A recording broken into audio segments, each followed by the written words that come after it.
So we are going to be replacing the water outlet housing. So we're going to start removing the two rear hoses in the back.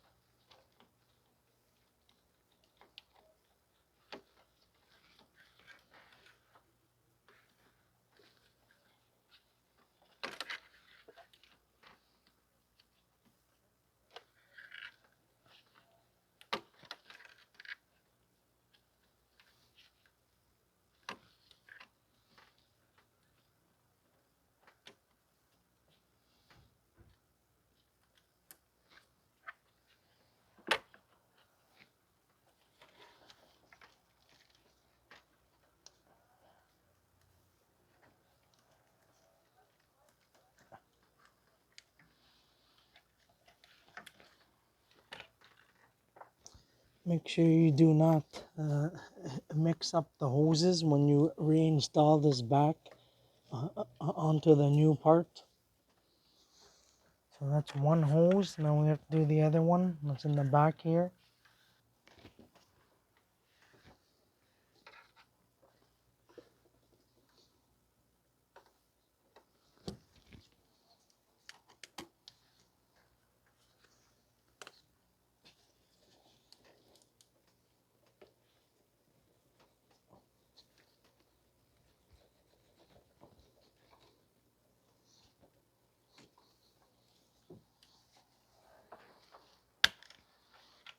So that one's out. And you might have to remove the one that's in the front.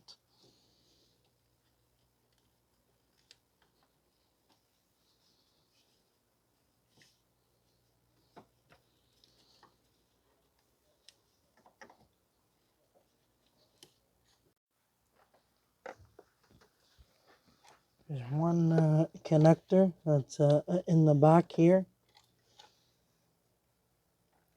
Push down on the clip and it comes out.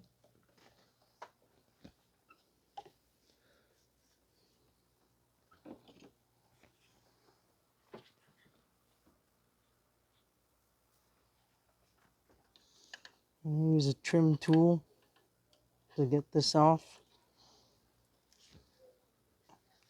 You know what? You can just remove the 10 millimeter bolt here to get it off out of the way. There's the connector here that needs to be removed. Typically, you're supposed to slide it out.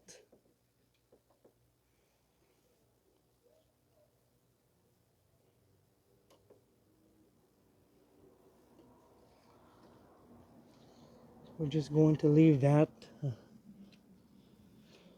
out of the way. So now we're going to disconnect the other connectors going to the housing.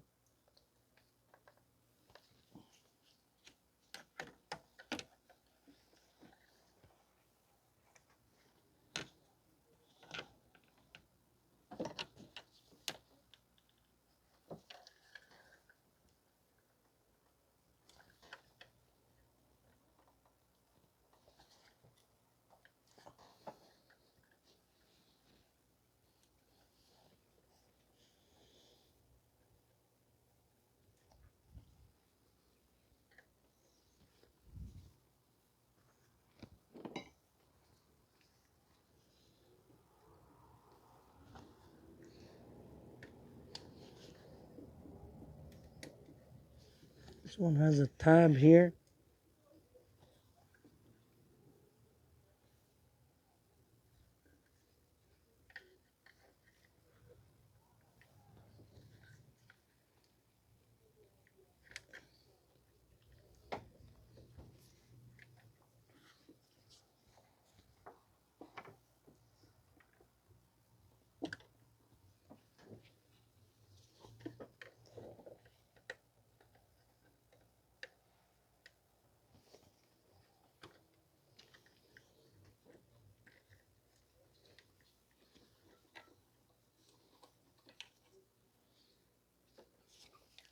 one here.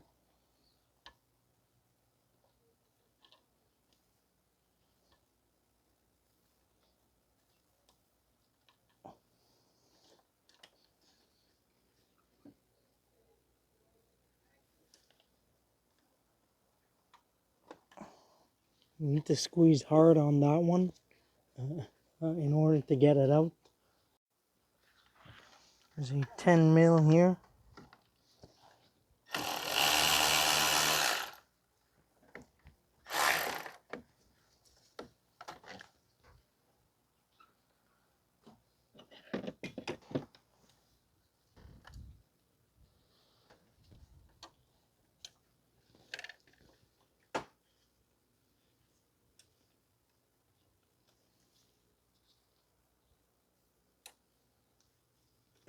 So now I believe there's a total of 4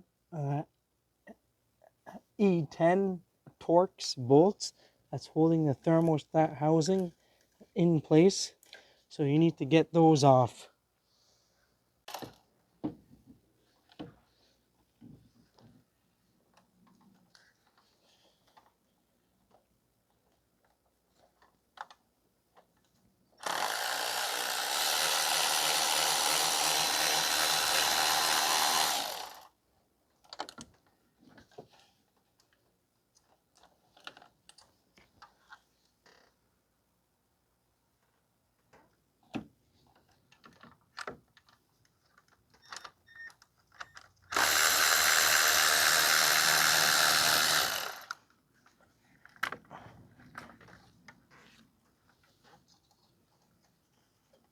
One there, one here.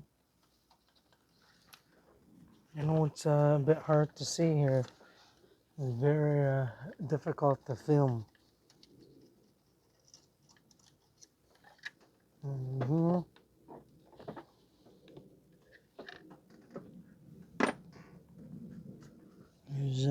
There's one more at the bottom here.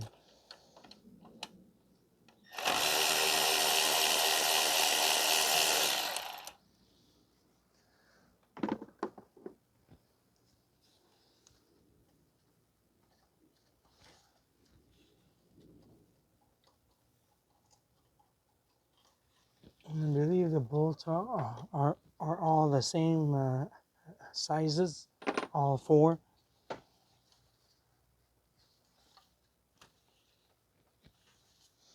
Now you need to remove the ones in the front now. You probably have to remove the hose here. So I'm gonna have to remove this hose out of the way now.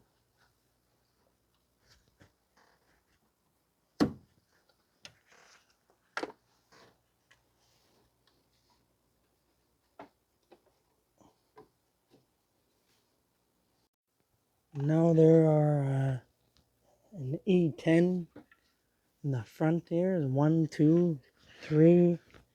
I think there's 4 in total. You have to remove that out of the way.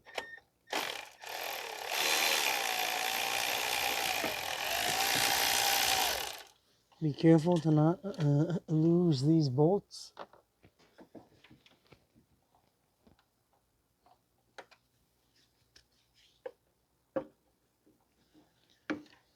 Two on the top here.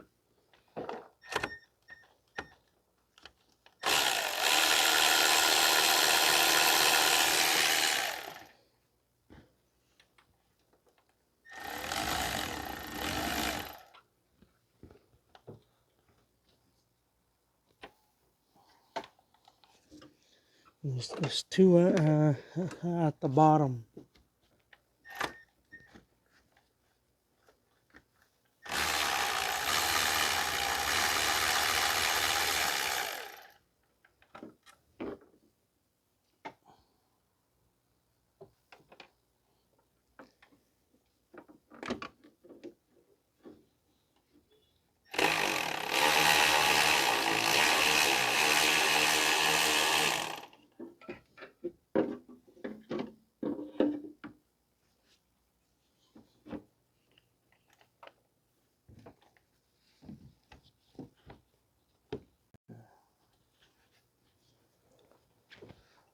We're gonna remove this now.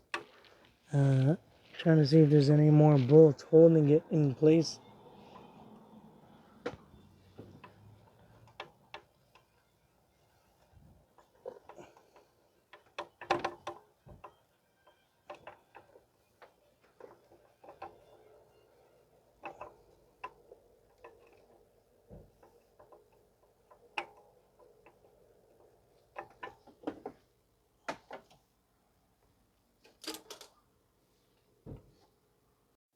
So this housing, you'll need to turn it, twist it, so you're able to get it out of the way.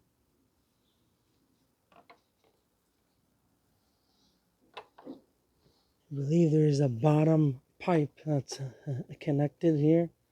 I don't know if I'm going to be able to reuse that or not. Might have to disconnect that.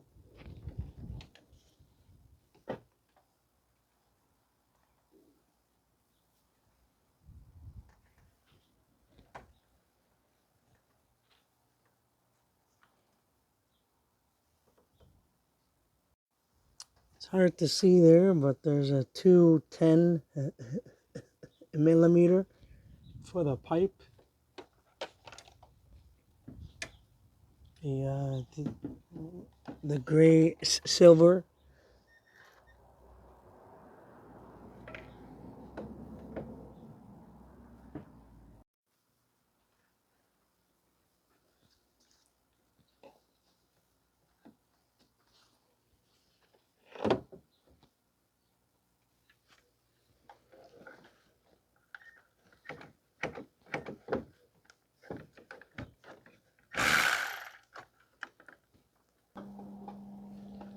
Trying to get access to the bolt here.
You know, the housing is out now. I just need to pull it out.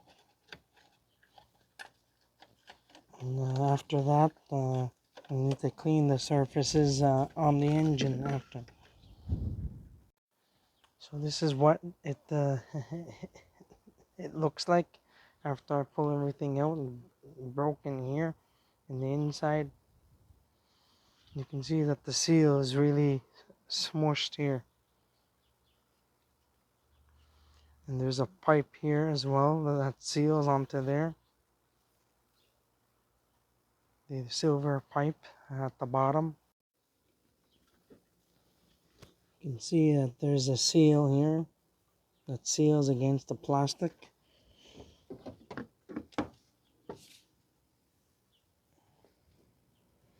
And typically we replace that at the dealership when I used to work at the GM dealership. And now we're just going to clean the surfaces here on the housing. So now I'm using the 3M Scotch-Brite. We're just going to clean the surfaces on the engine so that when we get the new part, it will not leak after we do the install. So make sure you clean the surfaces well.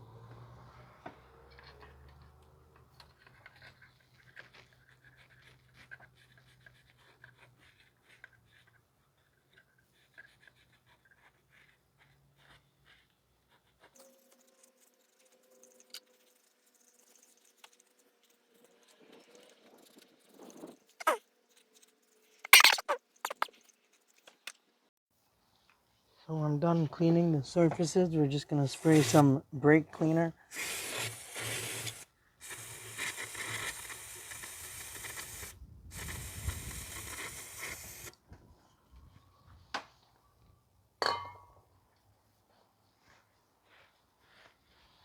Now we are going to wipe down the block.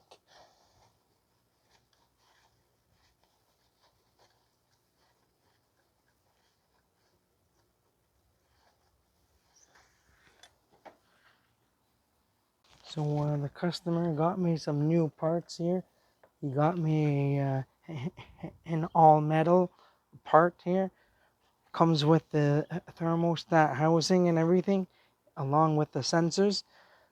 He got the wings of failure, dormant.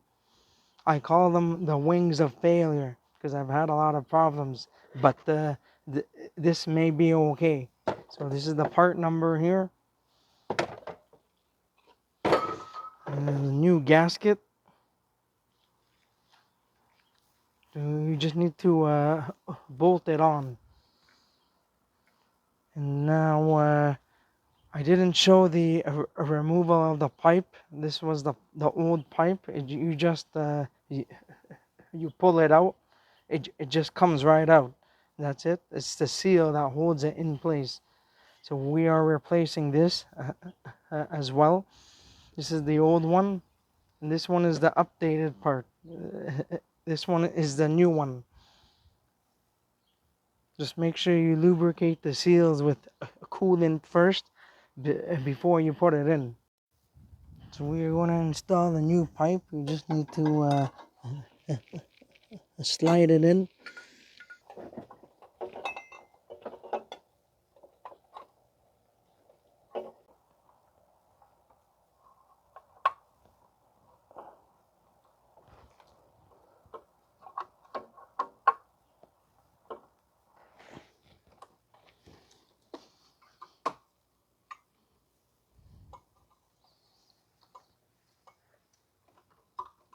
There you go.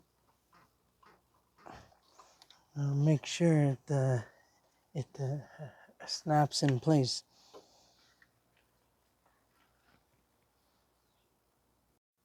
You gotta make sure that the pipe it snaps in place. You'll be able to hear it when it seats in. So now we're just gonna do a quick wipe on the surface here.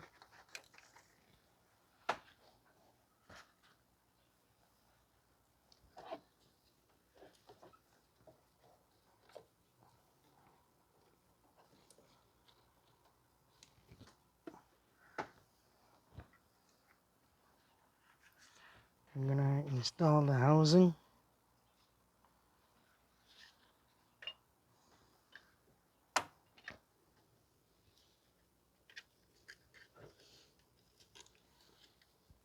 Probably want to lubricate the seal with a coolant.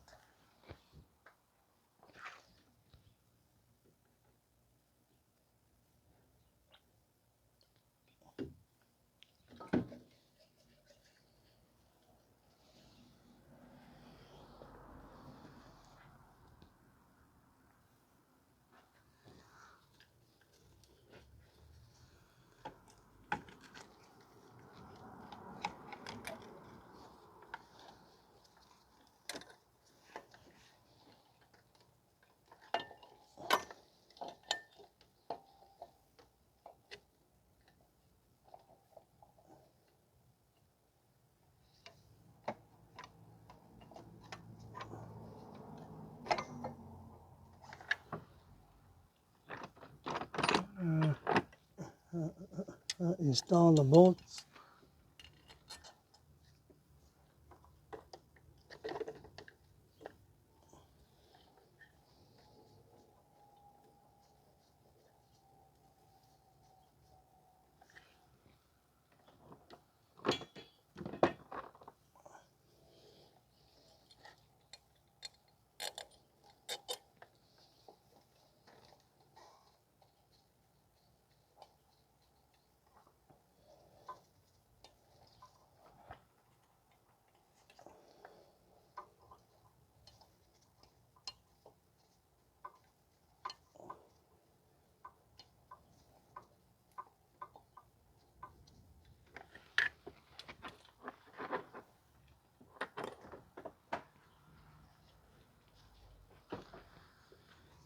I'm gonna do the bottom bolts now.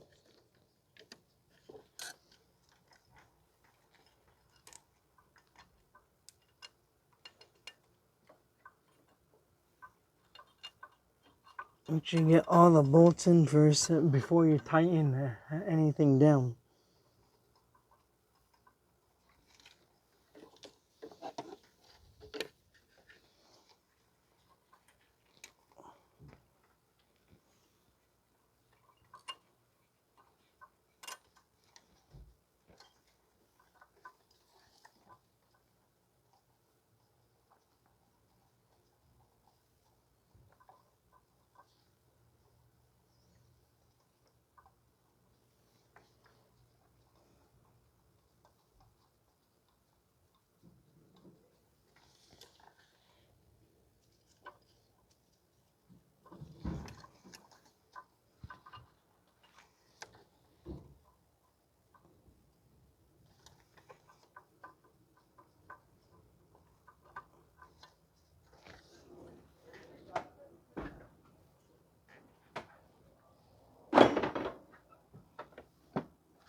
So we are just going to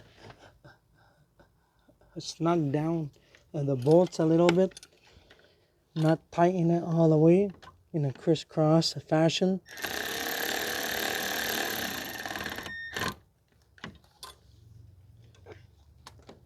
Do the other one.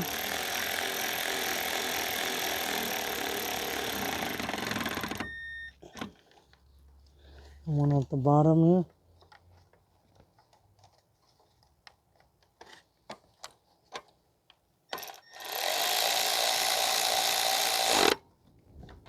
And one on the top.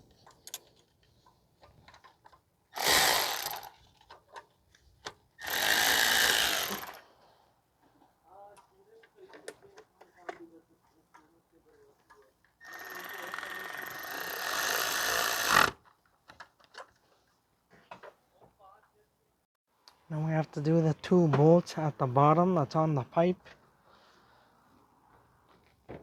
I won't be able to show you guys on camera very well, but it's just two bolts that go in like this and like this. And you just need to tighten it on the housing here. So this will be at the bottom.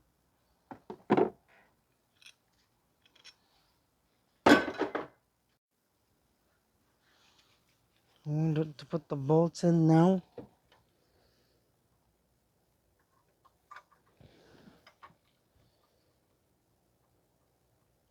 Just you can try to get it in a few threads first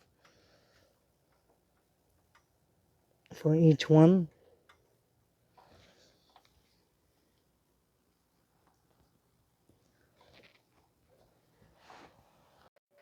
So the one on the right is very hard to get in, but as soon as you get it in, then you're able to snug in the bolt. So we're going to torque everything down to 71 inch-pounds. We're going to torque the two bolts in the front and the four bolts here to 71.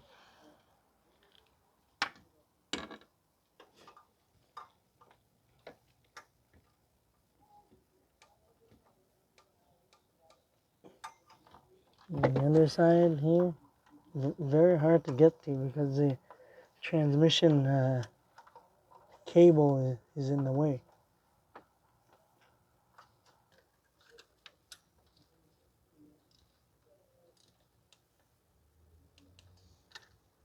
Do the same here at the bottom. We're going to crisscross or star shape.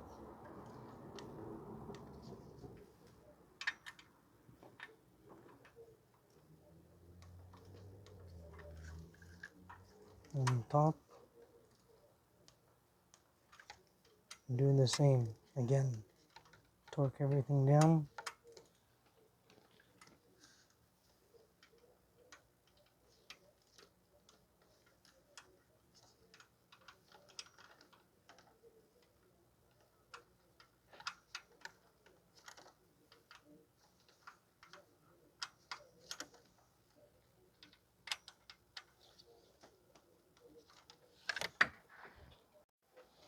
So now we're just going to reinstall the hoses in the back here the same way we had them on last time.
So we're going to reinstall the bracket now.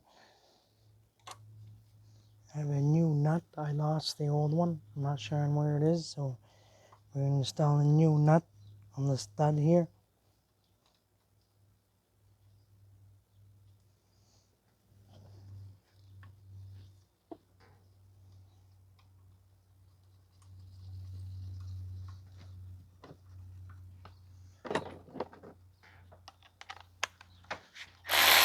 It's a 10 mil.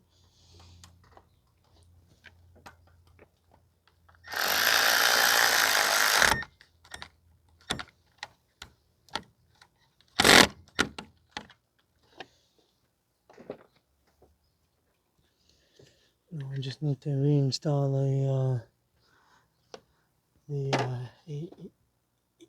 electrical connectors now. We are going to install the pipe afterwards.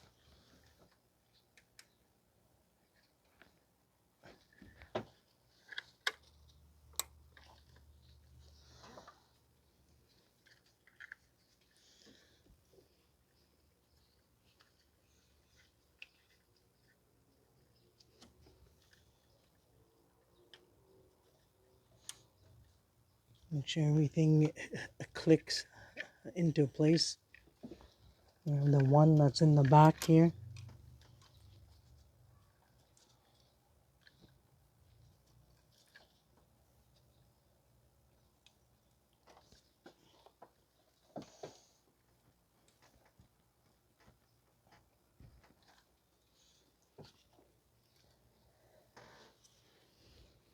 There's a plastic piece here that's broken, so I'm probably going to have to put a zip tie here.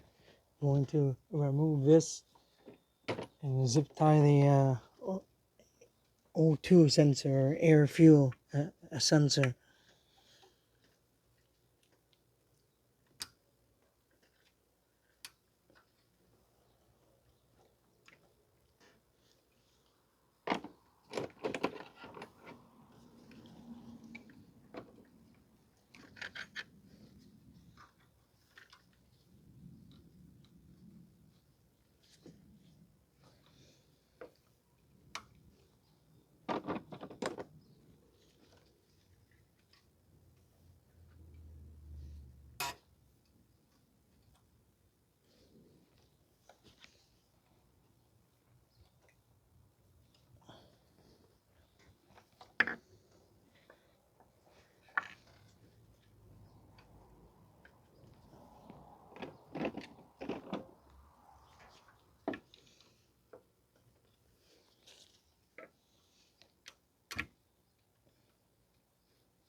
Now we need to reinstall the hose here.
People always think that spring clamps are good, but they're a pain in the ass to install. So they're too strong. They're extremely strong.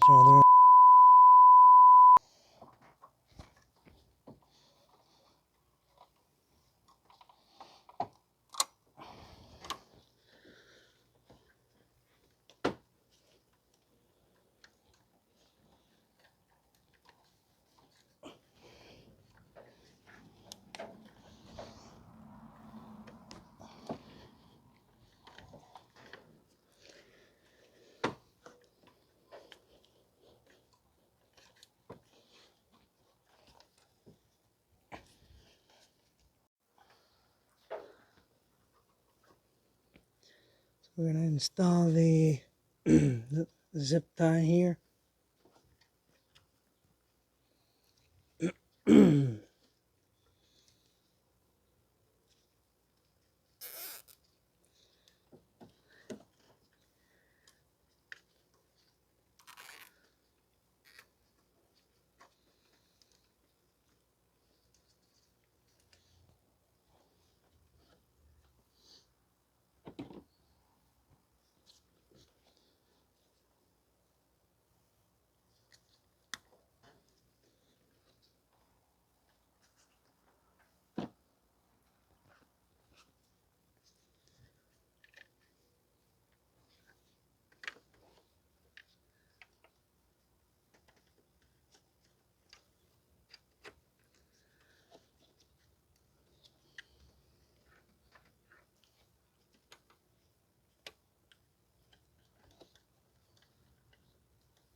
Now we're going to install the other pipe from the intake. Make sure it's straight and seated in properly.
it's supposed to snap in, so didn't hear a click or anything.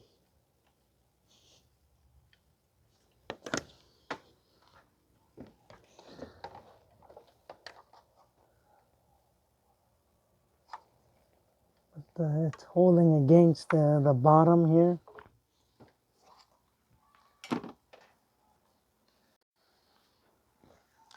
It's hard to show you on camera, but you can see that the plastic at the bottom is holding against it.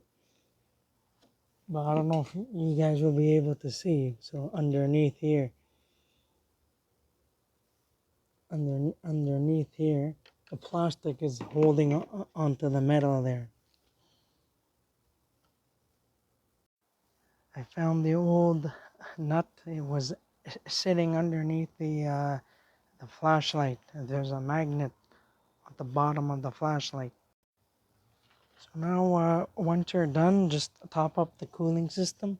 I forgot to mention that because I was replacing all of the hoses, I didn't need to remove the drain valve or the petcock valve. It's usually a red uh, a color at the bottom of the radiator, and I think you use like a Phillips screwdriver or something to take it out.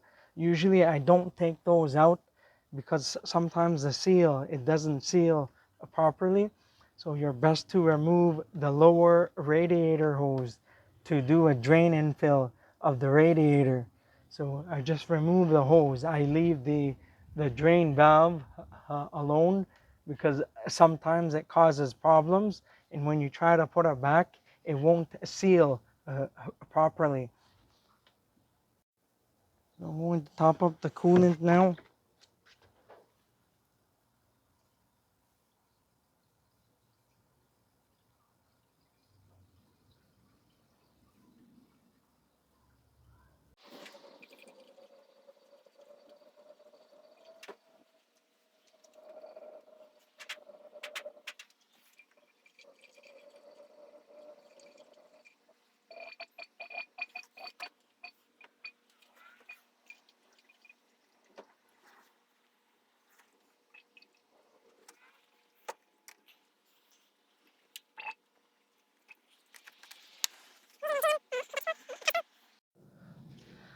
Just gonna give it a quick wash down here with water first before I start to bleed the cooling system.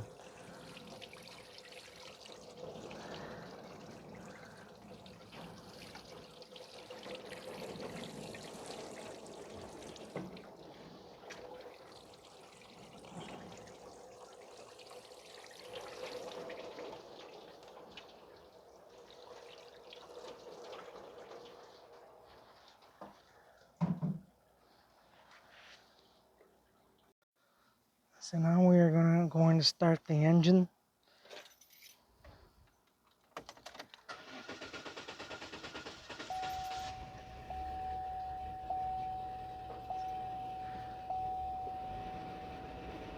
I did a throttle body service, and so there's a lot of cleaner inside the intake. So the engine got a little flooded with fuel. So you might need to rev the engine up a little bit to get the cleaner out and to work its way through. The check engine light is on, but don't worry, we are going to clear the codes.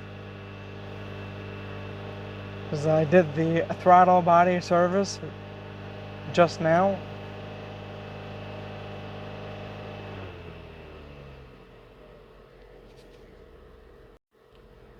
So anyhow, we're gonna put the heater all the way on max.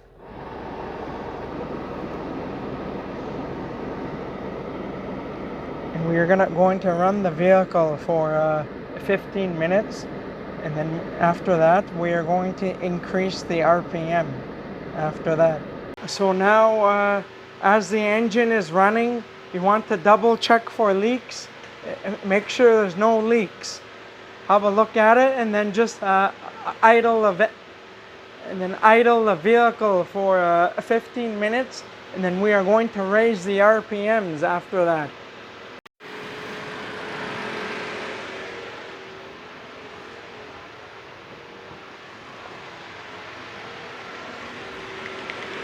So you want to double check for leaks, make sure there's no leaks, make sure everything's okay.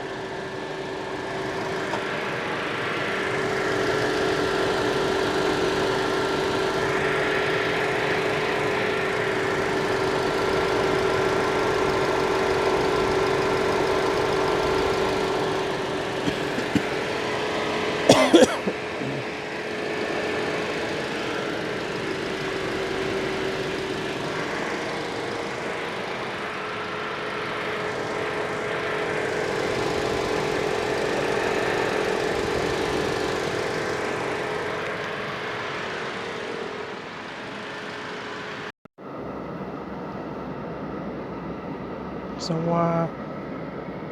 I'm using the blue driver scan tool for the sake of time, just to get the engine coolant temperature. It's at 83 degrees Celsius. There's no temperature gauge here, so I'm going to have to watch the coolant temperature on my phone, or you can use a scan tool. So I'm checking the description and operation. It said the thermostat begins to open at 105 Celsius, 221 Fahrenheit, and is fully open at 120 Celsius, 248 Fahrenheit.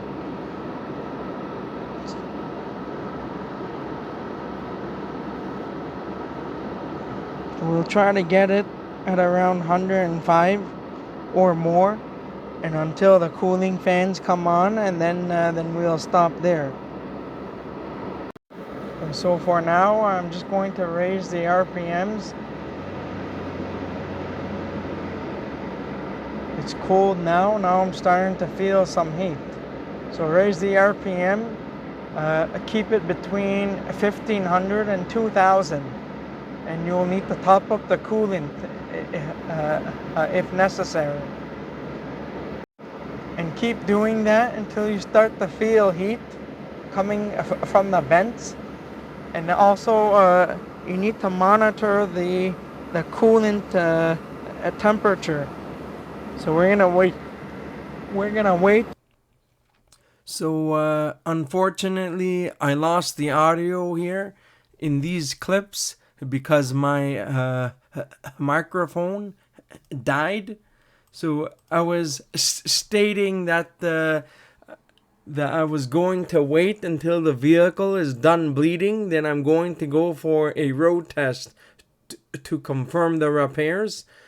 Now, I stated here that some vehicles have a very specific bleeding procedures, such as you may need to open some valves while filling up the cooling system when the vehicle is off.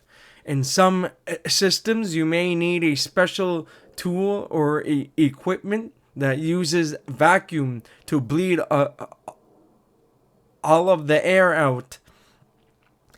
And in some rare cases, for some vehicles, you may need to let the vehicle sit overnight with coolant filled up to the top to get all the air out. But on this vehicle, you should be okay to bleed the system out as normal.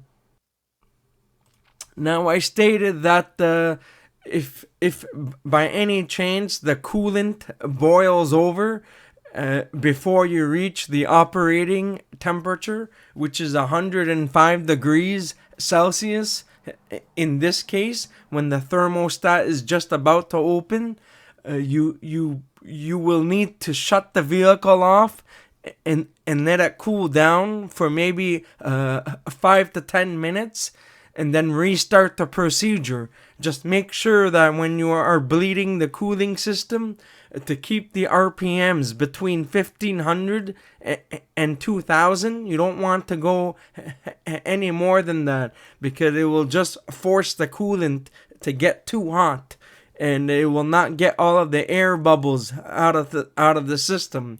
This procedure, you have to be relatively patient, and you need to take your time because you want to make sure you got all of the air out of the system. Otherwise, it's going to cause problems. And so, as you are bleeding the cooling system, you also want to make sure that you have a nice hot air coming out of the vents for the HVAC system, HVAC. And so, also,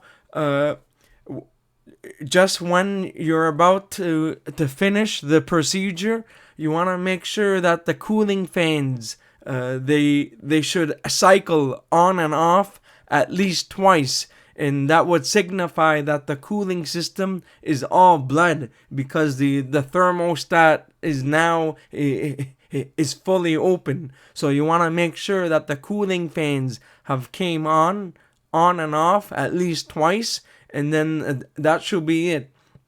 Once you're done bleeding the system, you would want to top up the coolant, reinstall the pressure cap, and go for a road test. Come back, and then once the vehicle has cooled down, you may need to top up the coolant a little bit after that. That's it for today.